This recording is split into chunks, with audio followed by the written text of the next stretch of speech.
researching is a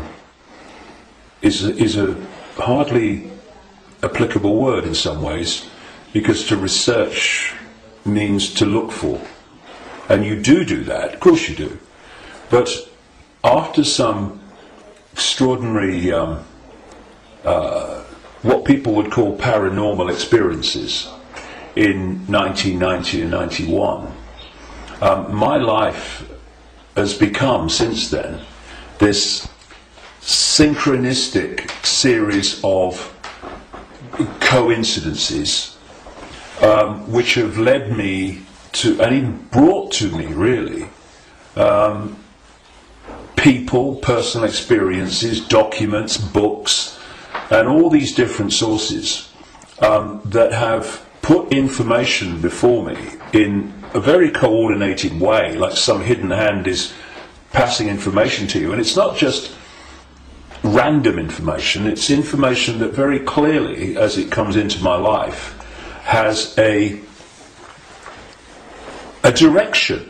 It has a series of steps. So in the early 1990s, the information that was coming into my life was about the fact that there was a cabal that was manipulating human society and world events towards the goal of a Orwellian global state, in which there would be a world government dictating to every country. Countries would be dismantled and become regions of great power structures. The European Union is a classic. And what we're seeing now with the European Union is the next stage of breaking countries up by destroying them financially, and then centrally dictating financially and in terms of government.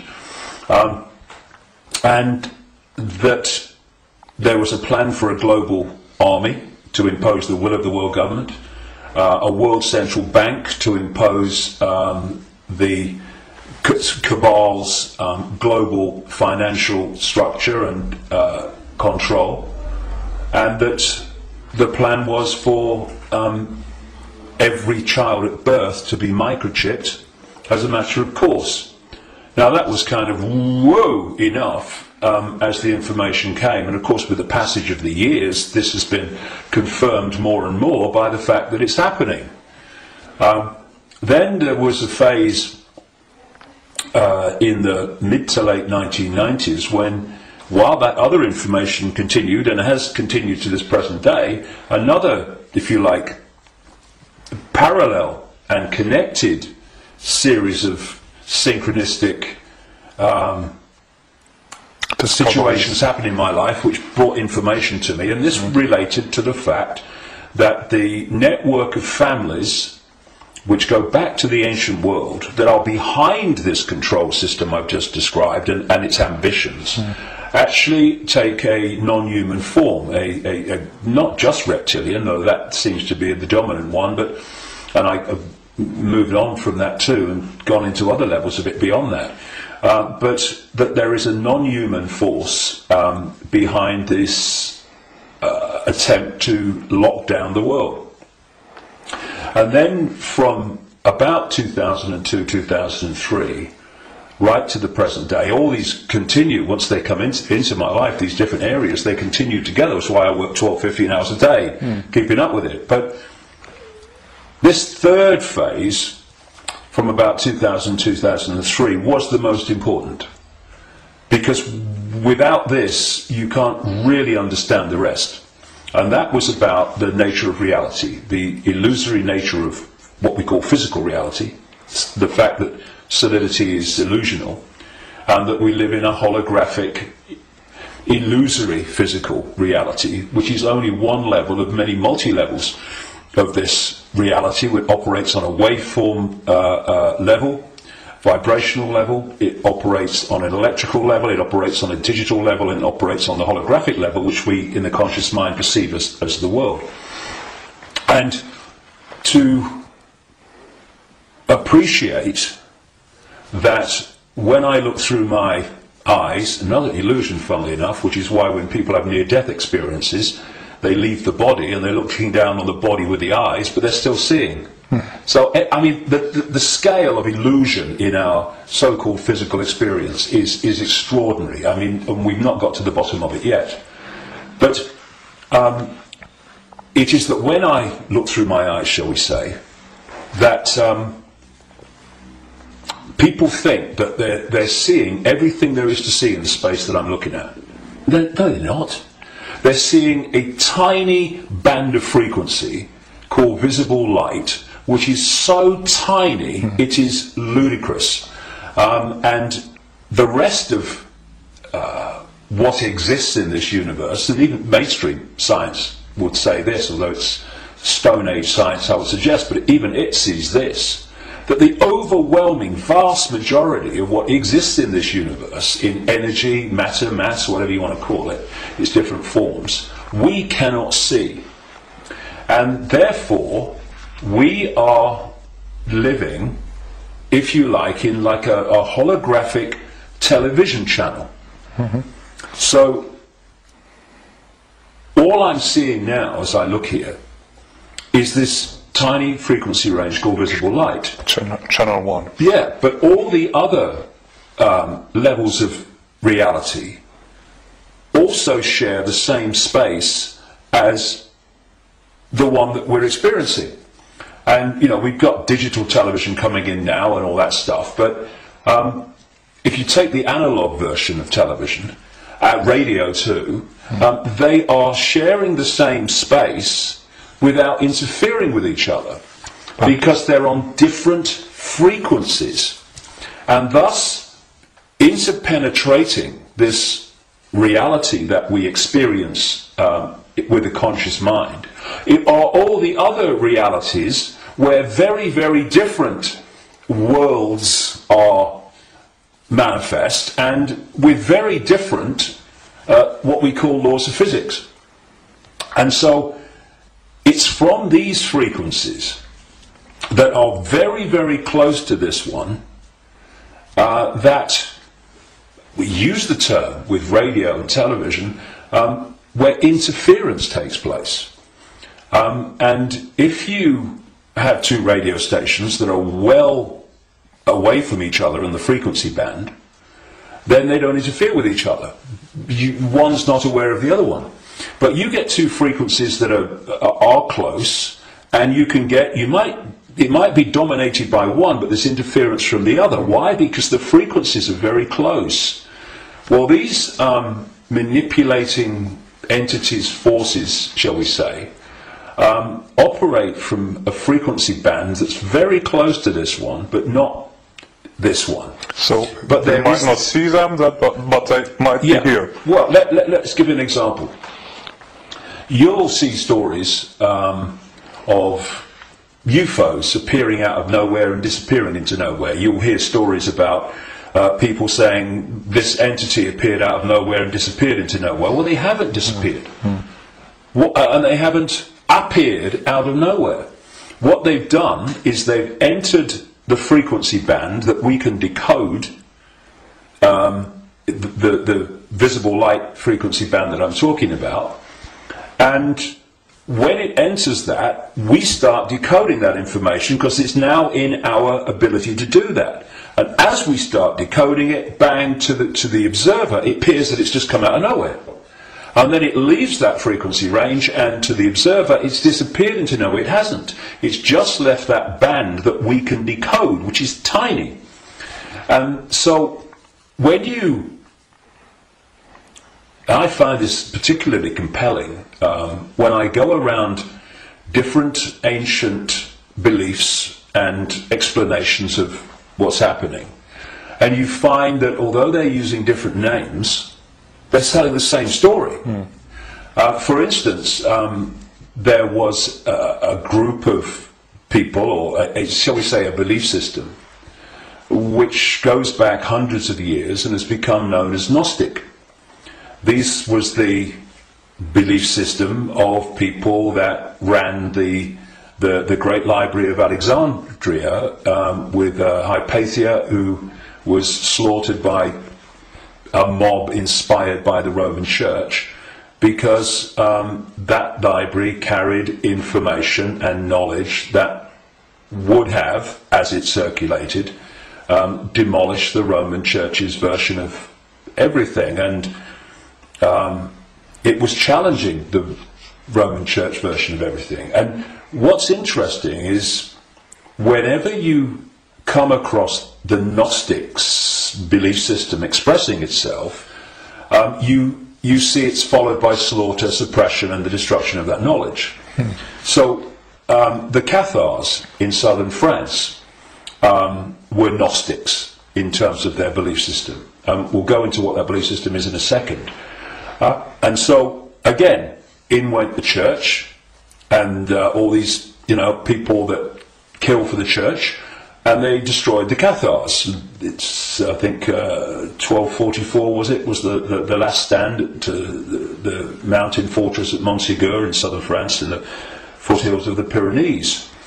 And again, it's not just we slaughter them, but we destroy their knowledge. But a fantastic thing happened in 1945 when a sealed jar of Gnostic writings, quite considerable writings, was found by a peasant in Egypt in 1945. And they describe much of the Gnostic belief system. Now, key in my interest, one of the things, of course, as a quick aside, they were telling a very different version of the Christian story. And we might get into that because it's relevant. But the key thing for me was that around a fifth of these texts were about a phenomenon they called the archons. And the archons, these Gnostics said, were a manipulative force that operated outside of human sight, that was basically, as we would call it, an energetic form rather than what we would call a physical form, though it could manifest as physical form through holographic projections and stuff. And these writings even talked in their own way about the illusory nature of this reality. And they talked about the archons were the, if you like, like cyborg, we would call it, troops of something they call the demiurge. And the demiurge is what Christians call the devil, and this negative force. And what these writings said is that this reality that we're experiencing was not created by some divine force. It was created by the demiurge and the archons, and it was a fake reality. And that they manipulated by accessing the human psyche and manipulating humans' perception of reality. And there was some very, very interesting things that they said about the archons. And one was that they lacked the ability to express the creative force. I would put it like this: if you gave them a blank sheet of paper and said create something like a reality, they couldn't do it. But what the Gnostic writings say is they're experts at taking something that already exists, like the reality before this hijack, as I would call it, the one we experience now, and twist it. They piggyback something already created and twist it. Something else, they said the archons did. And you're going back to something that's been estimated, I think, around 400 AD, these writings were buried. And that is that the archons parasite off everything. They parasite off human society in many, many different forms. And I read this stuff, and I'm going, whoa, this is my own books over the years found in a jar in Egypt. Not all the detail of my books, but the basic themes, because it fitted totally. And then you go to the Islamic belief. And not just the Islamic belief, because this came from pre-Islamic Arabia originally. And that is the very considerable focus in Islam on energetic beings they call the jinn. And when you look at the jinn and you look at what the Gnostics said about the archons, hallelujah, hello, they're the same thing. And then you go around other cultures and you see the same recurring theme. And so when you look then at human society,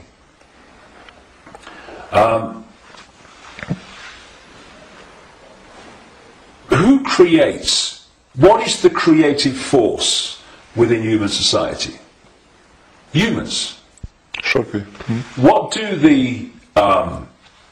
these families that I've been exposing all these years, what do? They piggyback off that creative force and manipulate it and direct it in a way that suits them. What do these network of families also do? They parasite off human effort, human labour, human energy, human creativity. The banking system, I rest my case.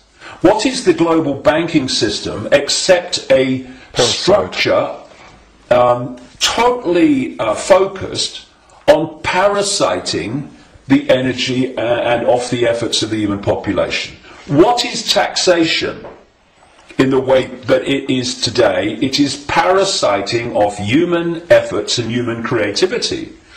So what I also found interesting is that the archons are described as we would say like cyborgs. They're almost like, they're computer-like, and they serve this force they call the demiurge. Well, I've been talking about these reptilian entities that operate outside human sight but can come in, and the archons can, but they can't stay for long because of the frequency difference. They can come in for a while, but it takes so much energy to stay in our reality because it's not their natural frequency band that they can't stay for long. And what they've done, just a quick aside before I continue that thing about the reptilians, what they've done is they have created a network of bloodline families going way back to the ancient world, which represent their interests with invisible light because they stay for very long. So these families, where their outer human form, if you like, is operating within the frequency band of visible light, they are the archon representatives within human society. And this is why you get this network of families that sit on top of the banking system, the transnational corporation network, the media ownership level, top of science, top of the education system, top of the military, top of the global intelligence network. These are these families representing what the Gnostics call the archons. And I was just going to say a few minutes ago, when you look at how these archons are described, they're just like the reptilians that I've been writing about for years in terms of their computer-like structured to the point of obsession society, which absolutely knows its hierarchical place. Every level knows its hierarchical place in it. And it's very robot-like and computer-like.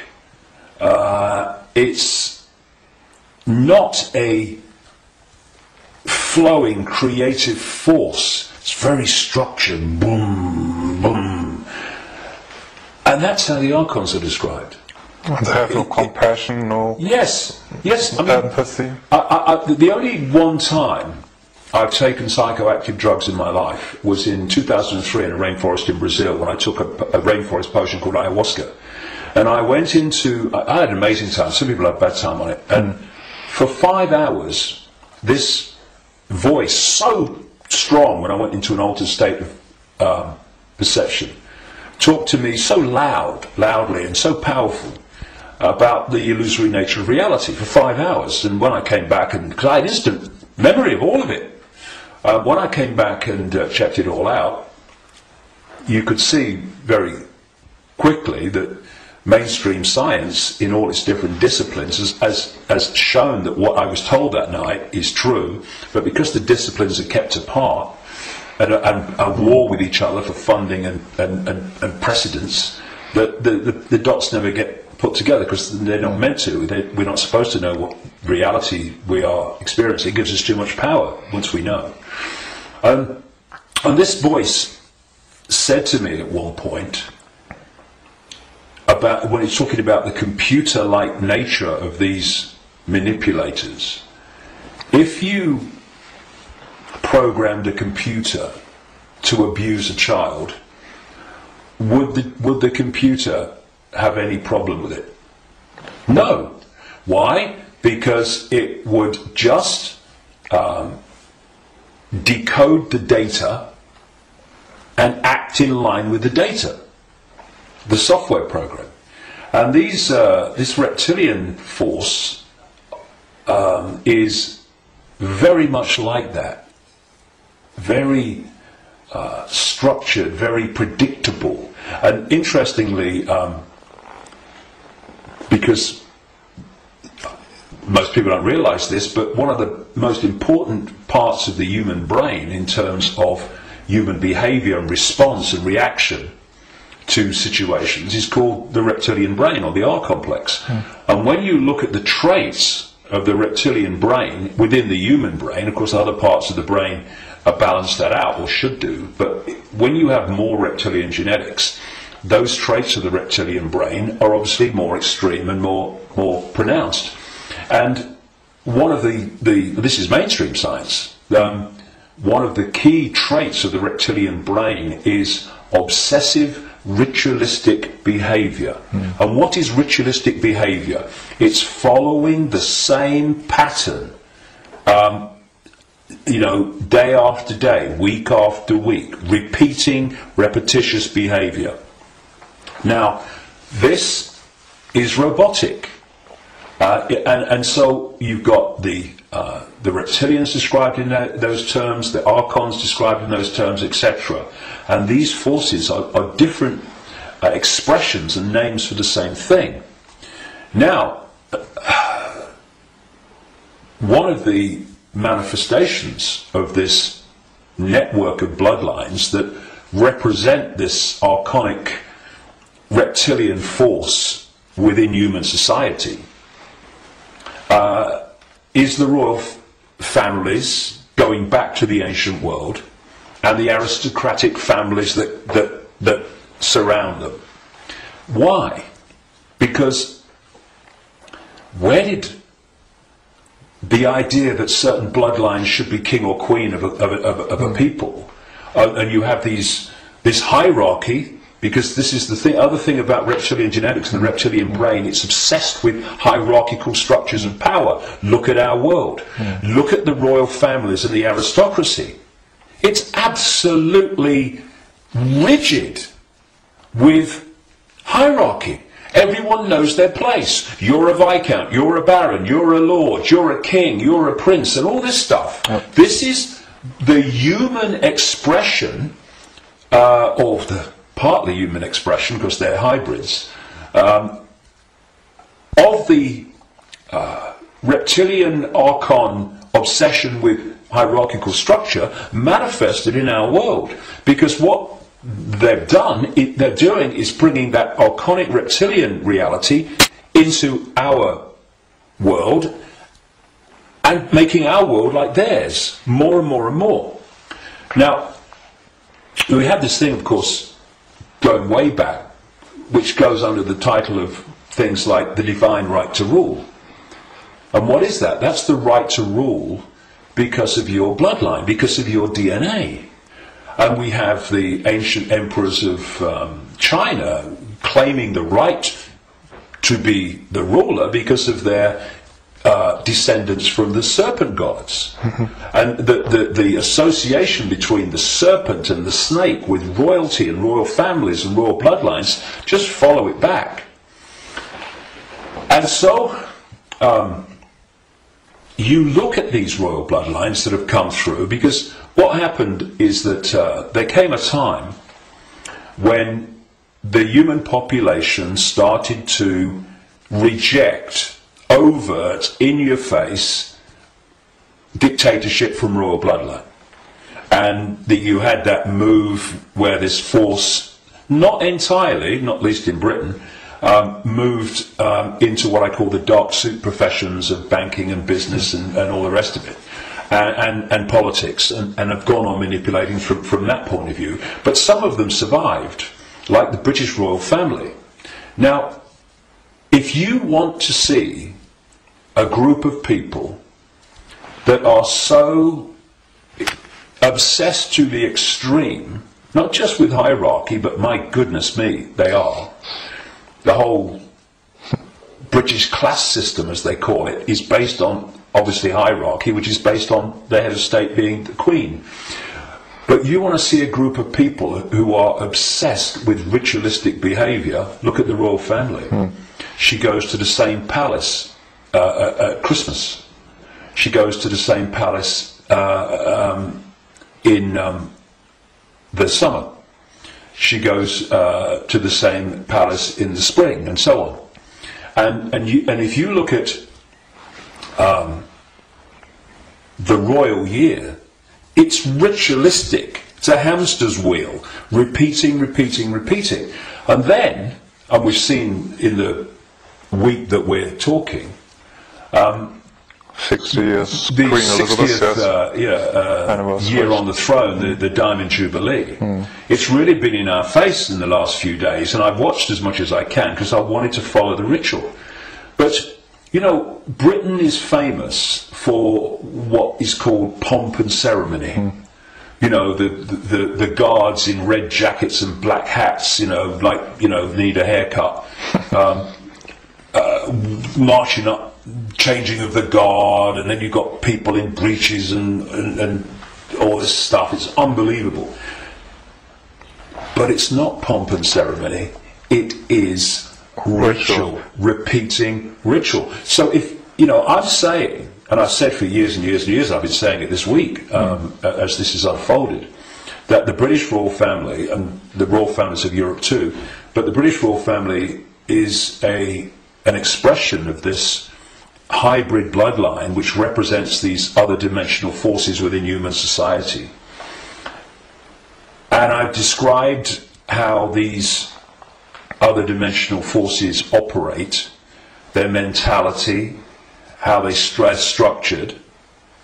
And you look at the British royal family alone, and it's absolutely a mirror of the very traits that the Gnostics, etc., have spoken of in terms of this archonic other dimensional force.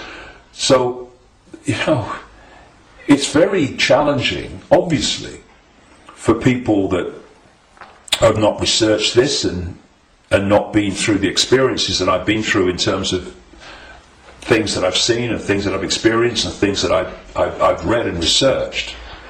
And also because from cradle to grave we are given a certain version of reality. Boom! You know, education system, peer pressure, media, all the way through, to actually go and encompass the possibility of what I'm saying.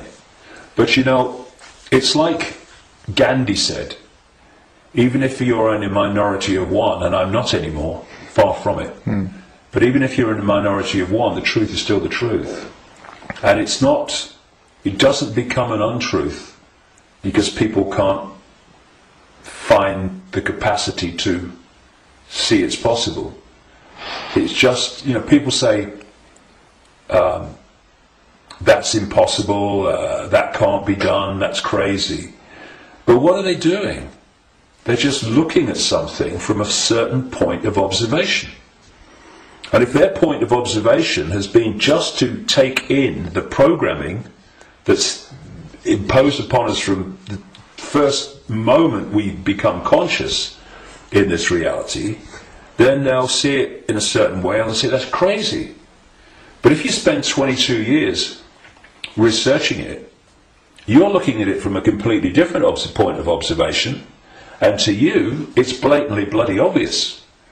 And it's bringing those two points of view together that's the challenge, because what is happening in the world and what's behind what is happening in the world is so massively different, fundamentally almost indescribably different to what we're told is happening, that's the chasm that is probably more than anything else the greatest defence vehicle that this conspiracy has. It is so extraordinary that people think it's not possible, and anyone that talks about it must be crazy. But it is changing.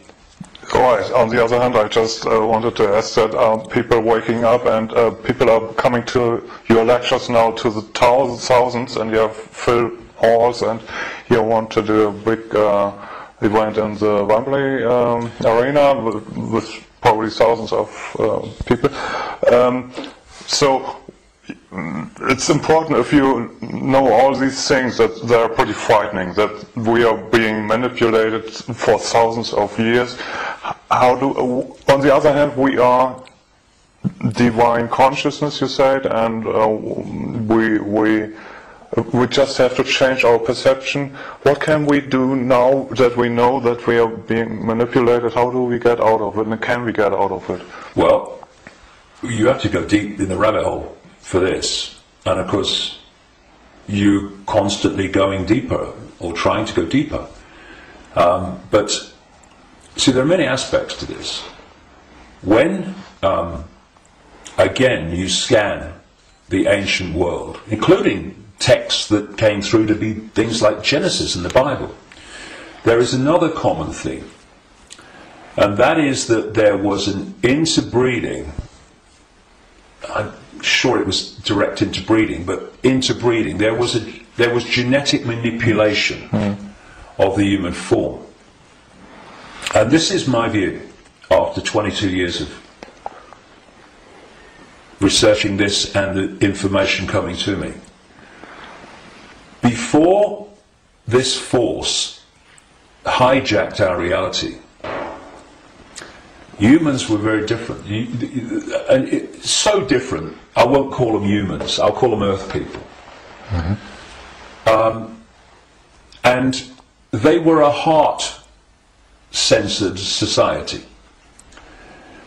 in the sense that, you know, we have this holographic body, and interpenetrating all the different levels of the human form, energetic and holographic, are vortexes that have become known as chakras, wheels of light, as they call them in Asia. Vortexes which interpenetrate these different energy fields. And it seems there are 7 basic ones, so foundation ones, many others, but foundation ones, going up through the human form, and this one is the key, the heart. This vortex connects us to way out there, to far higher, more expanded levels of awareness than anything else. And the organization, there's an organization in America, it's called the Institute of Heart Math, and they research the power of the heart. Heart math. Yeah. Sounds good. And they've been doing it for a long time now. They've found that the most powerful electromagnetic field in the body field of electromagnetic fields is the heart. There are more nerves going from the heart to the brain than coming the other way. And that when the heart energetic field is in what they call coherence, in other words balance, and connects in coherence with the central nervous system and the brain, that trinity, if you like, when it comes into harmony, takes the person into a much higher level of awareness and consciousness. Mm-hmm. The key is the coherence of the heart field. Once you knock that out, you knock everything out, and what's left then as the arbiter and decider of reality? This. Now this is a great servant to this. Mm. It's not a great master when it's in control of our perception of reality. And there's another vortex in the belly which is about emotions. This is why when people feel nervous or frightened, they feel it in the belly. And you know, they need to go to the toilet. It's because the imbalance caused by the fear and nervousness in the chakra, the vortex linked to emotions, is affecting the balance or imbalancing in the same way the intestinal system and what have you. And what they've done to pull humanity into a low vibrational, brain dominated perception is they've moved the point where we interact with reality from the heart to the belly. They've done it genetically because, as I said in my last book, Remember Who You Are, I'm saying that on the level of human DNA that they call junk DNA, which is anything up to 98% non-coding DNA, they call it junk DNA because they don't know what it does. Well, some cutting-edge scientists, not least in Russia and some in America, are pointing out that actually within so-called junk or non-coding DNA is a language, and it's a very it's a language that you can see and you can uncover, and it operates very much like human language. It has many of very closely the traits of how human language is sequenced. This is how this language, as they call it, within so-called junk DNA is sequenced. And they're talking about the fact that the human language, which is what? Vibrational fields, that's what it is. We hear the words, but only when the brain decodes them. What's passing between me and you now is not the words and what people are hearing. What's passing between me and everybody is not words, it's a vibrational information field generated by my vocal cords. People are only hearing the words when they decode that information. So everything is vibrational waveform at its base, even language. DNA is waveform, like the body is waveform in its base state. And they're starting to uncover this language, and it fits absolutely my contention that part of this genetic manipulation was to put into junk DNA what I call biological software programs, and they are basically perception programs. So if you put a disk into a computer and the computer starts to read it, on the screen the computer's symbolic perception is read from the disk. Well, what if we had biological software programs running through from junk DNA, this language they're finding, and we were reading them into a perception of reality? The other key side of this is that there are emotional biological software programs in there that are running all the time. And when you are reading those, then you are in the belly, because they're low vibrational software programs in terms of emotions, because they're all about fear and all the subdivisions of fear, like anxiety and frustration and depression and guilt, all these expressions, different expressions of fear. And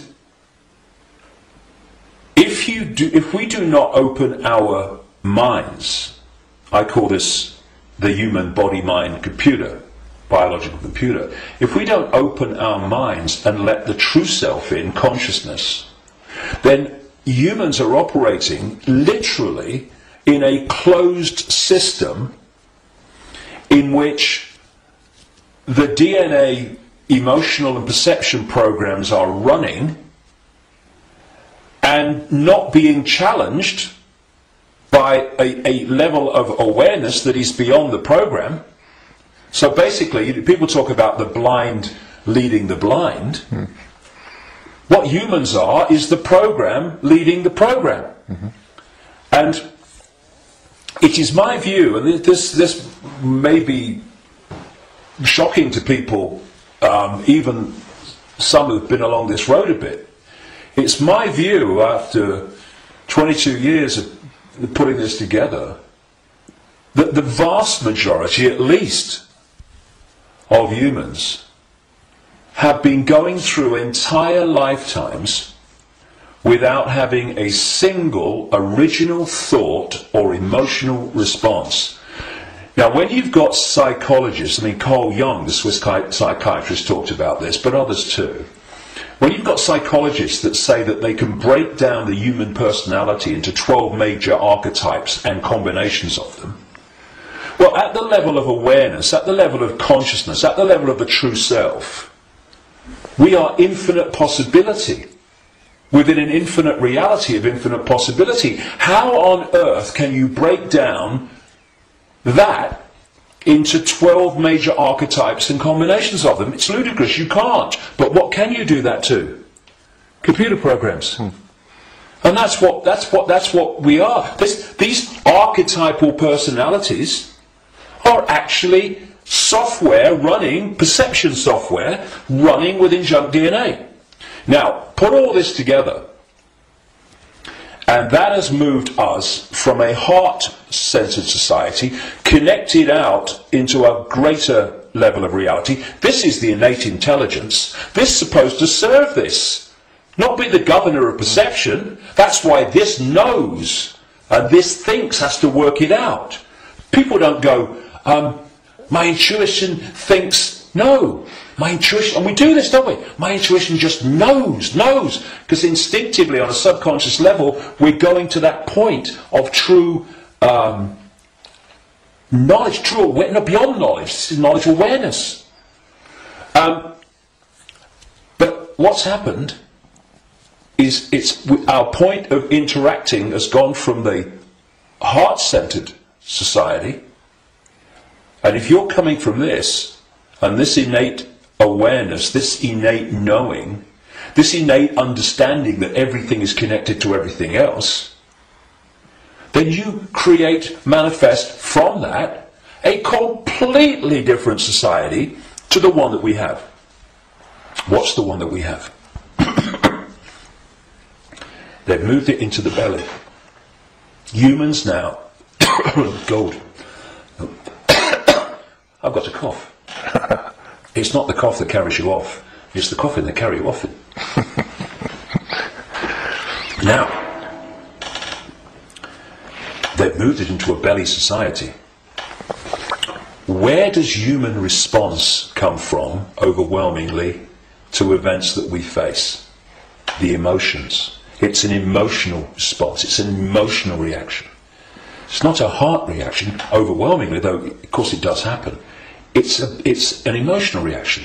You know, this mass manipulation technique that I called a long time ago problem, reaction, solution, where they create the problem covertly, tell the people through an unquestioning mainstream media the version of the problem they want people to believe, and then they get the reaction from the people, do something, something must be done, and then they who have covertly created the problem got that reaction, do something, then at stage 3 openly offer the solution to the problems that they have created, which gives them the excuse to change society and advance the agenda that they're following. Now, it's not problem go into the heart, look at it from the innate intelligence of the heart. It's not even problem, have a think about it, do a bit of research, see what you think. It's problem, reaction, solution. It's the manipulation of an emotional response, an emotional reaction. And what they're doing all the time is manipulating an emotional response to get support or to justify what they're doing. So, for instance, they'll tell you that Gaddafi was killing his own people and what have you, because they're looking for an emotional response. Oh no, we've got to stop him killing his own people. What they don't tell you, of course, is that the rebels were actually put in there, funded and armed by the NATO alliance to cause the problem. And then when Gaddafi's troops start reacting to what they're doing, shooting back at being shot at, then suddenly, oh, look, Gaddafi's killing his own people. Reaction, oh yeah, we've got to stop it. So this is happening all the time. You know, 9/11, ooh, that was, look at 9/11. And those horrific pictures and the towers coming down. Did that take us to here? No, it took people here. And from this gut, what would you say? Gut reaction. You know how many, people say, what does your heart tell you? What does your heart tell you? Right? But how many times, instead of going, what does your heart tell you? What do we say? What does your gut tell you? Emotional response or emotional reaction. And so what they've done is moved us, not all of us, not everybody, but, you know, the vast majority, they've moved them from their heart, high vibration, which they can't touch. If we're in the heart, we're untouchable. It's like Radio 1 trying to impact on Radio 2. Can't be done. They're terrified of us going into the heart because it's over. So they move us into their stadium vibrationally. Because not only do they manipulate human response through emotion, they feed off human low vibrational emotional energy. They've turned us into their energy source, because they're an energetic source basically at their core. Well, we all are, but they're much more energetic than we are, because we're much more aware of the holographic, the so-called physical. And so when we eat food, we think we're eating physical food. There is no physical. We're eating holographic food. But the foundation of that food, which we decode into some kind of illusory solidity, is actually a waveform information field. All that these entities do is they feed, they get their energy source, not from a sandwich and a cup of tea, but directly, energetically. They absorb energy in its waveform. And so when we generate low vibrational human emotion, that emotion is resonating within the frequency. That's why we can't see it. We can feel emotion, but we can't see it. Because it's vibrating within another frequency band beyond visible light. And that's the frequency band that these archons, reptilians, overwhelmingly operate in. So every time we generate fear and all its offshoots, we're feeding them energetically. So you get a war, a 9/11, a global war, and you get an economic crisis where parents now in Greece are giving their children away or selling their children because they can't afford to feed them. Can you imagine, in that one incident with one set of parents, how much is generated here emotionally from the horrific? I can't even think about it. Imagine what it must be like. And that's just two parents. You get that operating. Look at the world. Look at the world every day. All over the world, in all its different expressions, how emotional energy is being generated and produced by the circumstances that society has been structured to create. it's an orgy of energetic vampiring.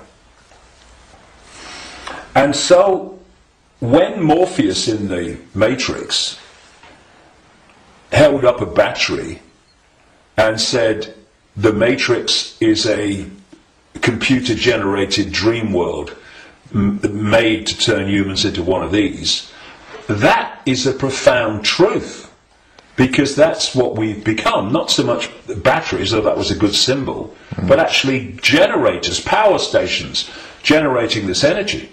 So we have this situation, if we bring these strands together at this point, in my contention, that these perception programs are running through junk DNA, and the emotional software programs, biological software programs, are running through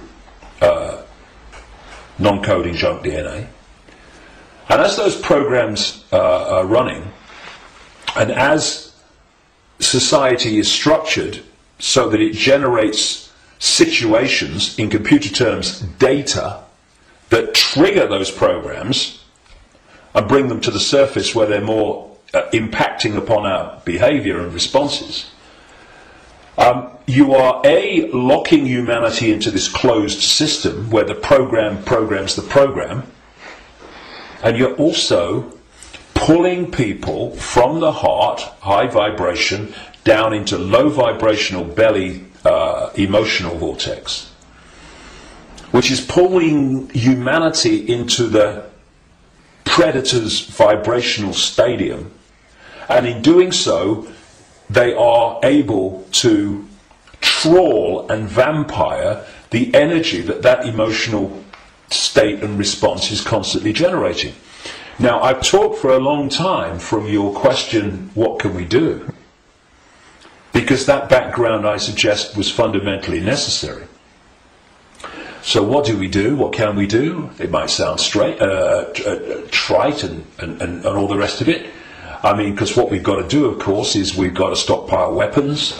We've got to create human armies to fight against them, and we've basically got to try to do all the things to them that they do to us, right?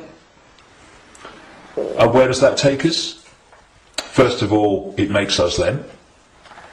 And secondly, if we go down that road, will do what?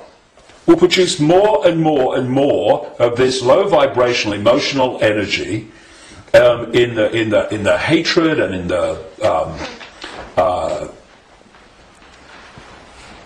the anger that we produce. And we will also, if we go down that road, we will have symbolically weapons that manifest as a pop gun against state-of-the-art weaponry. So, although it's very macho and very, we've got to fight. I love Tony Blair once, he said, we've got to fight for peace. Sorry, can I just have some time to work that out in a darkened room, please? And it is something that, when you look at it, is very good for the macho, we've got to fight him. But as a strategy of bringing this down, is doomed to failure and disaster, because it's playing the game they want us to play. And if you're in that macho mode, and you think the whole spiritual side of things and stuff like that is namby-pamby, airy-fairy, and a bit, soft, then what I'm going to say will make no sense. But if we are going to bring an end to something that has been created and perpetuated by something happening, then we can fight that something, or we can remove that something. And if you've got your finger in, a boiling pan of water, Well, you can turn the gas off, or you can literally take your finger out. In other words, instead of finding a solution to the problem, turning the gas off, not really a solution, your finger's still in there, you remove the cause of the problem. The cause of your problem burning in the water is because your finger's in the frickin' water. So remove it. Done. And if you look at any situation that we want to change, you will always find that removing what has caused the problem is always far more effective than finding a solution to the problem that you've caused. And so we have this control system, we have this constant and gathering, expanding imposition and dismantling of people's lives financially in all these different ways. And we can say the solution is to fight the system and get out on the streets and fight and all this stuff. Or we can say, what has caused this reality that we are experiencing? So why not remove the cause of the problem? And this is not about fighting. It's not about macho man responses. It's not about shouting loud. It's about changing the way that we interact with reality. And in doing so, stepping out of the influence of the programs that have been running human perception and emotional response throughout known human history, and are creating the world that we live in. Because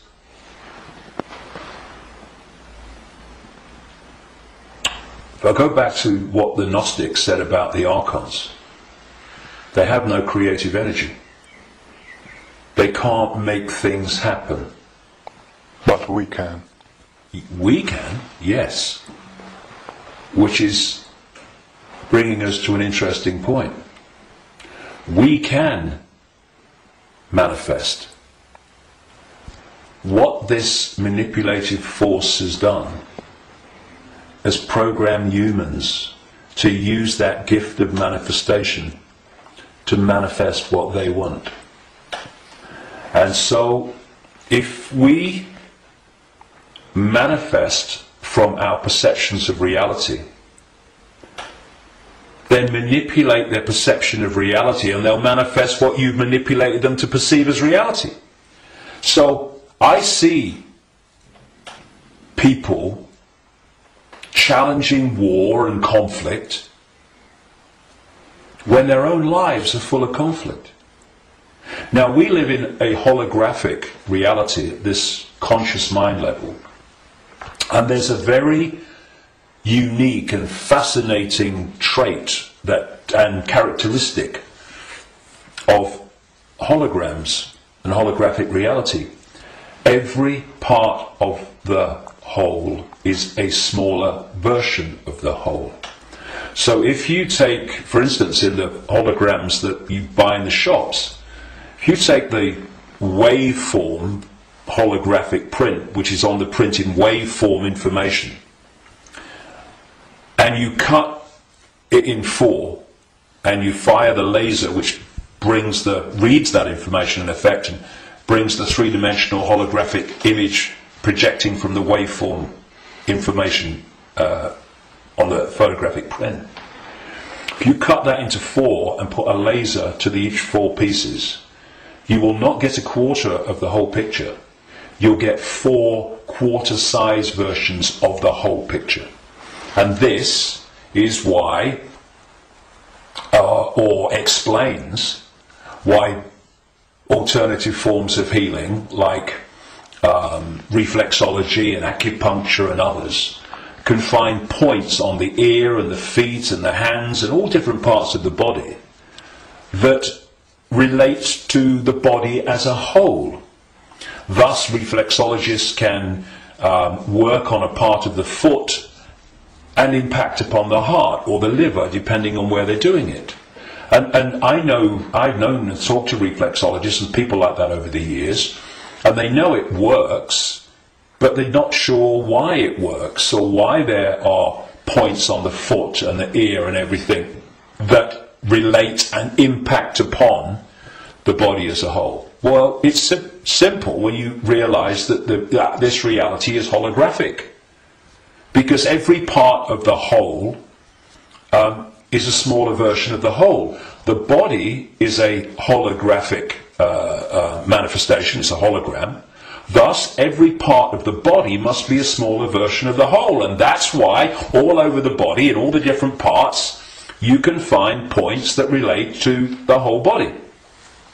In the same way, if we have conflict in our own lives on a so-called individual level, and this is going on all over the world in all these different societies, I mean, and it is,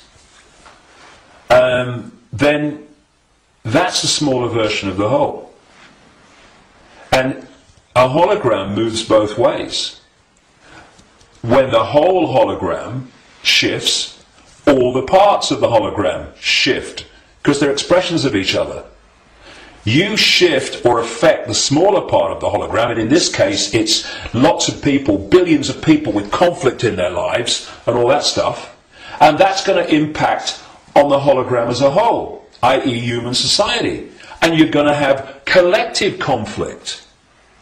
If we want to put the fire out of the whole, what we call human society and global experience, then we have to put the fire out in our own lives, because we are fueling the fire. We are creating the fire.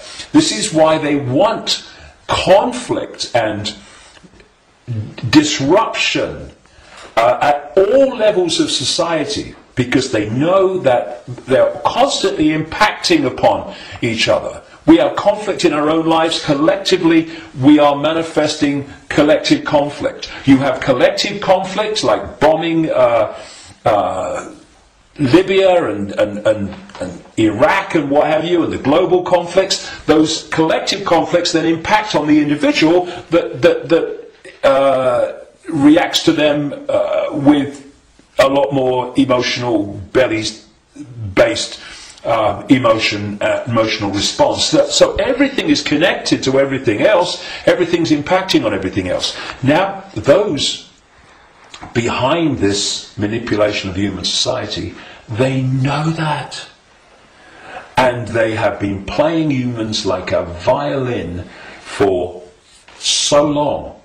And this is why, not the only reason, but this is why they created human religions in this part of why, because there were many whys for that, and why they created human science, which is, I call it Stone Age science. It's song sheet science. It's not science. It's just a bogus explanation for reality, so we don't see the real one. This is why the nature of reality is hardly, if any time, discussed in schools or education in general. And you know, I travel around the world. I've been to 50-odd countries, many of them many times. I've seen the streams of television channels, not least places like America. You're going through the zapper button, and there's channels after channels after channels. I have never seen one that was asking the question with an open mind: who are we? Where are we? What is reality? Now that is ludicrous. I mean, we have a situation where probably the vast majority of people go through a lifetime, until they come to the end of their lives and they're thinking, you know, where do you go? Who don't even think about, who am I? You know, you say to them, who are you? Oh, I'm Charlie Jones. I drive a bus. And they'll tell you your family history, they'll tell you their life history and all that stuff. That's not them, that's their experience. And human self-identity identifies who we are, self, with our experience, with our name, with our job. Who are you? I'm a banker. No, that's your experience. It's not who you are. And so when you lose touch with who you are, and you lose connection to the true self beyond the program, then what's left is for the program to run and dominate our sense of reality. Our sense of reality becomes our point of observation by which we judge everything, and the emotional reaction from which our judgment and response to events comes. And it's a closed, ever repeating cycle. And unless we break it, then this will go on. And we break it by moving our point of attention, the point at which we interact with the world, from there to here. And you know, I had some amazing experiences in Peru in 1991. Amazing experiences which changed my life and all the rest of it. And I went back to Peru with a group of people from all over the world in April 2012. And we went around Peru, and we went to Machu Picchu, and this place where I had my amazing paranormal, what extraordinary experience in 1991 called Siyustani, near a place called Puno, and Lake Titicaca, the highest navigable lake in the world. And this group, all of us, were going around these places, and what these places were heart places. Mm-hmm. When you went there, you interacted with them from here. And the behaviour of the group and the demeanour of the group was laughter and joy and happiness. Then there was one day, and this really, you know, I've been aware of all this for a long time, but you know what it's like. Sometimes you have an experience and it goes bang in your face. And there was one day towards the end of the trip where we went to a place called Tiwanaku, just over the border in Bolivia. It's an ancient site, very famous ancient site if you look at the history and accounts of South America. And if anyone thinks that human awareness, human emotion, human demeanour does not impact upon the energy field that we're all interacting with, they should cross the border between Peru and Bolivia at this place where we did. You walked across a bridge across a river, and one side was Peru and the other side was Bolivia. So once you crossed into Bolivia, whoa, boom, this, you're right? Back. So it took ages to get through the border guards, just for a tourist group who's going to be in the country for about 3 hours. They'd all just come back from a hospital, apparently, where they'd had a sense of humour bypass. And we headed to this Tiwanaku, going through in a 40-minute drive through a police checkpoint and a military checkpoint. You know, I mean, if anyone says that he's predicting that Bolivia is going to be a police state, well, you're too late, mate.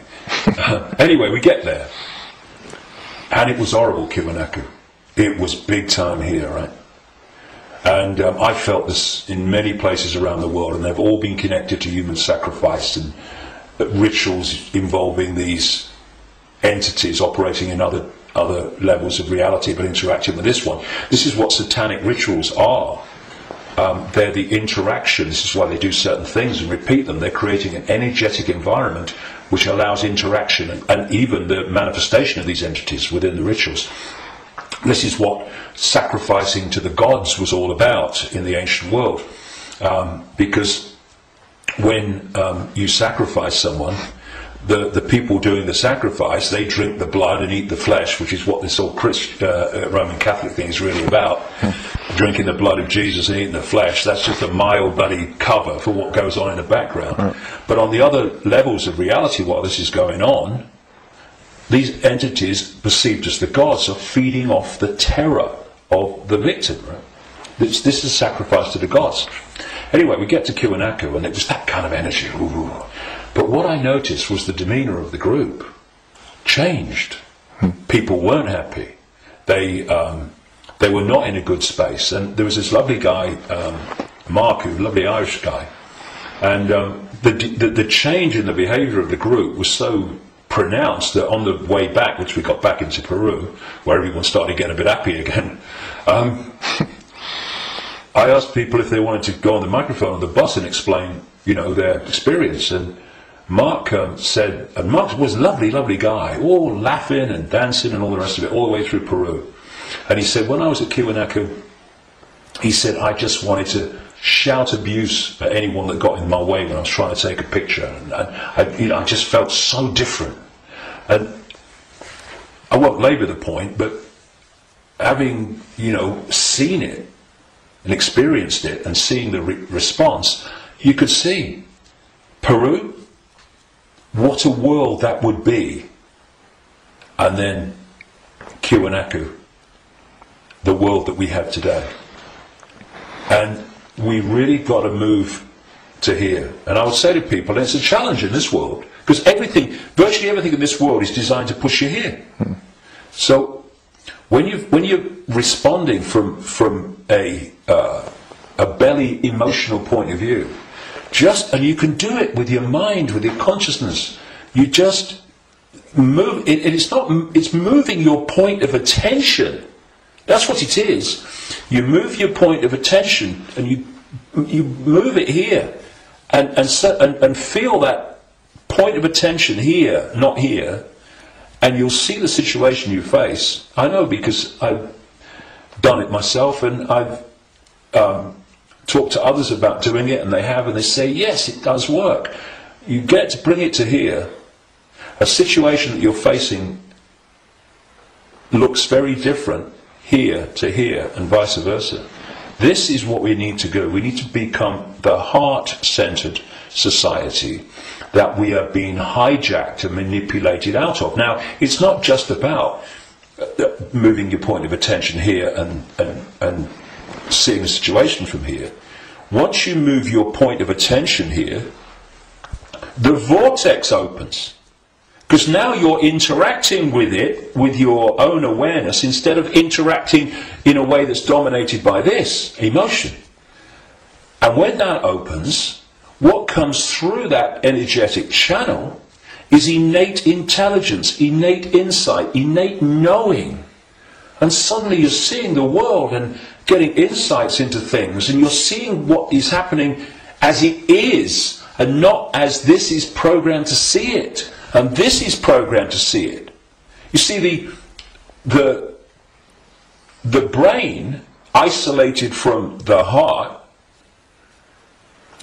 works in unison with the emotional chakra, and these two in unison, crikey, they're a bloody nightmare. Look at everything about human society that you don't like. These two buggers working in unison are where it comes from. So see, I'm talking about these emotional and perception programs that I say are running through junk DNA. Once the heart is no longer impacting in any way significantly on our sense of perception, on our sense of reality and all the rest of it, our sense of response, then the brain becomes the governor of our what? Perception, which is dictated to the brain once this is out of the way, which can override those bloody programs running through junk DNA. Piece of cake. This is where the power is. This is what they're terrified of. So once that's closed down, this is what's done by the program and the way society is structured, then this becomes the governor of perception. And what it is doing, it is decoding as a sense of perception the perception programs running through junk DNA. And that perception of something becomes an emotional response to something, and this is an emotional response from the programs running through junk DNA of the emotional programs. So here's your, if you like, your holographic manifestation of the perception programs of self and the world and reality running through, and here is your holographic expression in response and reaction of the emotional programs running through junk DNA. And these have created the world we don't like. They've created the ability of the few to dictate to the vast majority. Because this will never see it. This will never get it. Except up to a point. This can get to a point where it can see the names, dates, places, Bilderberg group level of engineered wars level of what's going on in the world. But seeing where that is coming from, what's behind it, you've got to go into here. Because if you don't, you can't get into the rabbit hole. Because this can only go so far. And it's my view, and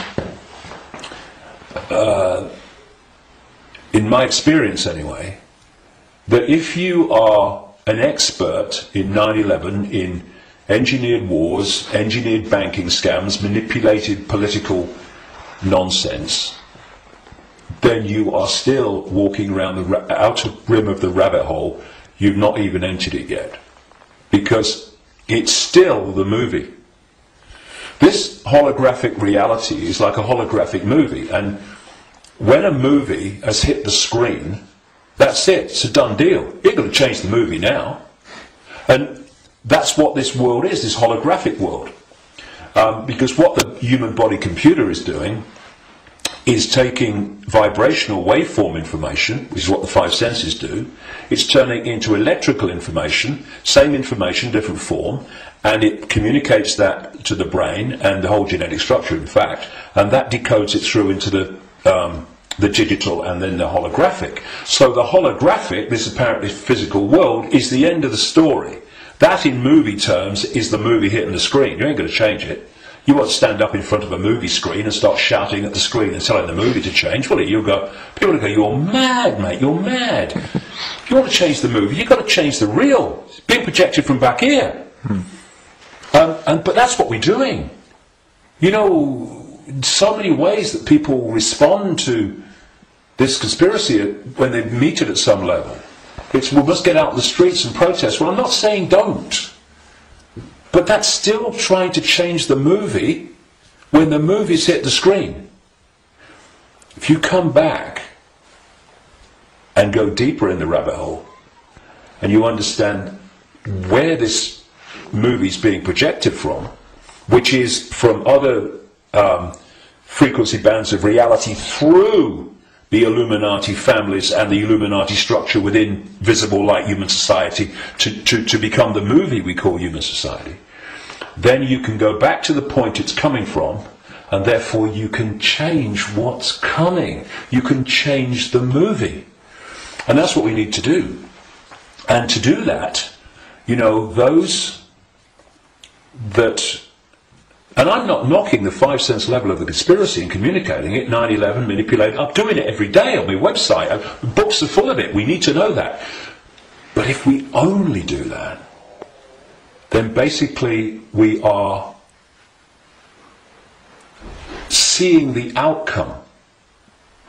We are not seeing the origin. And you cannot change an outcome without changing the origin. And so when I look at so much conspiracy research, good luck to them. You know, everybody that comes and does this, hallelujah to you. Good on you. But there comes a point where we know how the system works in the holographic world. I mean, what's left? Finding out what size shoes Henry Kissinger takes. Yes, on a daily basis as it unfolds, we need to, you know, keep with it. But, okay. But are we going to become recorders of our own enslavement? Oh, see, I told you they'd do this next. Look, they're doing it. If we do that, we've moved from not knowing that the prison's being built around us to seeing the prison being built around us. But there's a common theme between the two of them. The prison's being built around us. And that's fine if people want to do that only. I'm not saying don't do it, but to do it only and ignore where it's coming from, therefore the solution or the removing the cause of the problem. The people who only do that will record and record and record and record their own gathering enslavement and the enslavement of humanity until we wake up. Would you come with me, sir? I ain't waiting for that. We need to change where it's coming from. And for that, there are some major challenges for those in the conspiracy research arena who are dominated by a sense of patriotism and dominated by a sense of a religion. Because patriotism, in the sense of, I'm not saying don't, love your country and love your culture, nothing like that, but patriotism in the sense of self-identity, I am an American, I am an American patriot. No! That is your experience. What you are is infinite awareness. All that is, has been, and never can be. All possibility. Having that experience. And I'm a Christian. No, you're not. That's the belief system you have chosen to take on as your persona. But it's an experience of being a Christian. It is not who you are.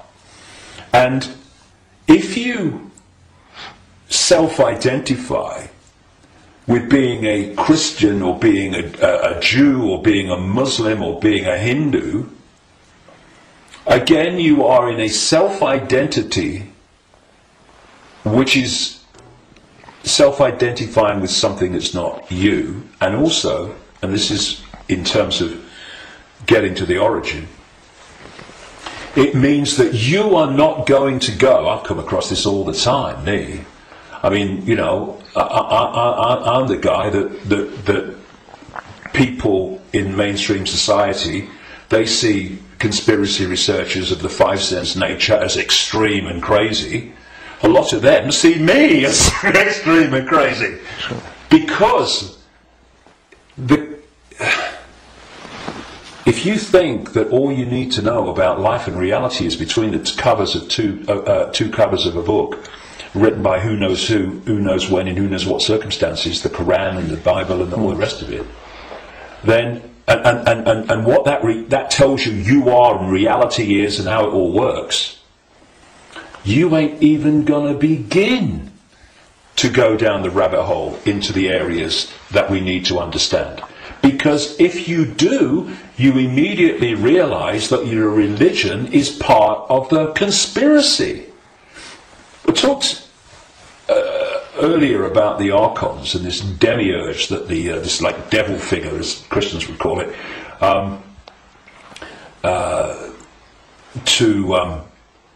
that the Gnostics talked about in their texts.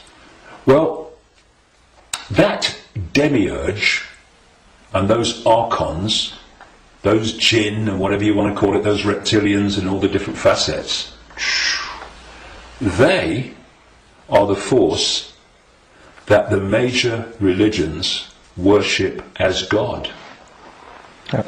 It is the Islamic God, it is the Christian God. Oh, I'm being controversial now, aren't I?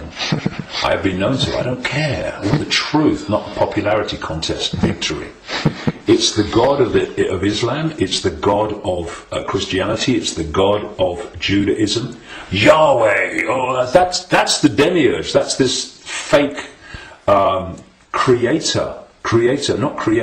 manipulator of creation that the Gnostics talked about. So we got this situation.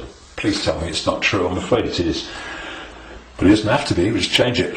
And it's gone. But where this unseen network that the Gnostics talked about, all these people talk about, have created this conspiracy, this network of human manipulation of politics and business and banking and all the rest of it. And some people, increasingly large numbers of people, fantastic, have started to see that and challenge it and try to expose it. But at the same time, they are welded to religions that are worshipping the very force that created what they're trying to expose. And I suggest what we need is, yes, to move here, to open this and let consciousness in, but we also need a blank sheet of paper. A blank sheet of paper that says, okay, all preconceived ideas over here. All preconceived beliefs and perceptions of reality over here. Now, from this point, what goes on that sheet of paper in terms of my perception of reality comes from information, comes from innate knowing, does it feel right, and comes from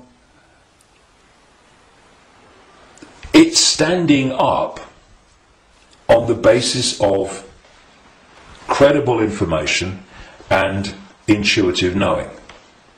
Now, some of these preconceived beliefs, they might be able to be put back. Maybe, I don't think many will. I don't think any will, really, but they can be. But they're not there on the sheet of paper dictating reality by reflex action. That David Icke, he talks about shape-shifting reptilians. He's mad. It's not possible. No. You do not believe it's possible, and thus you are dismissing what is absolutely explainable, not because you've researched it, not because you've even looked at it, but because that program, which is dictating your sense of reality, cannot encompass it. Thus, people say to me, and have said to many people in this arena, when the actions of these families have been exposed, they'd never do that. No, mate, you would never do that. They would and are every day. It's this, and then you say, well, how much? I've said this to television interviews in the mainstream, but they're like, loads of rubbish. And I say, well, I've been to 55 countries, many of them many times. I've researched this full time for 22 years. How much research have you done on this subject? Zilch. But it's different, it's outside of their perception of possibility, so it's dismissed. And this blank sheet of paper lets anything in so long as it justifies its place on the paper. And when you do that with an open mind, you don't say, I'm a Christian, so I don't criticize Christianity. You go, I'm going to look at Christianity and what I've believed up to this point from a detached perspective and see if it stands up. I know a guy in America who set out, many decades now, he was a real avid Christian, and he set out to prove the Christian story was true. Jesus existed and all this stuff. And very soon after this, as he started, I'm going to show it, of course what he realised very quickly is the evidence is all the other way, and he became a conspiracy researcher, because then he's going, well, nothing of it. If I've been duped on this, what else am I being duped on? And then the dominoes start to fall, and you start to see the greater conspiracy. But he had an open mind enough to see that when the information was going in a certain direction, he was willing to go with it.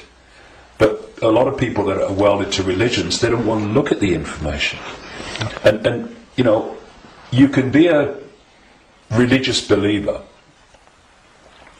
and you can go to the 5 sense level of the conspiracy, because you can say it's Satan and Jesus is coming, and it's Armageddon, and it's the end times and all that stuff. You can do all that from a Christian perspective, but you ain't going to get in the rabbit hole.